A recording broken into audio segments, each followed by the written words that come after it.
3 वर्ष लग्न लपून ठेवणं म्हणजे हे तर वेगळ्या आता पद्धतीने आता मी हे खरंच सांगतो की मी अजिबात लपून ठेवलेलं नाहीये.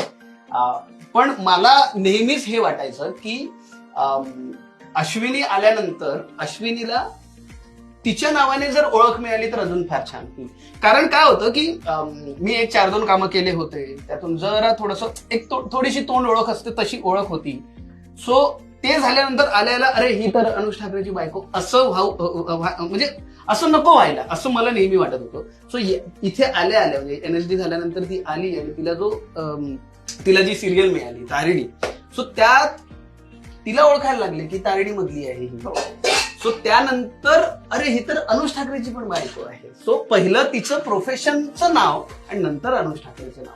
सो माझ्यासाठी ही नेहमी, कारण या क्षेत्रात मी लहानपणापासून आहे, या क्षेत्रात ती लहानपणापासून आहे, मग ओळख माझ्या नावाने काय यावी हे मला वाटत होतं.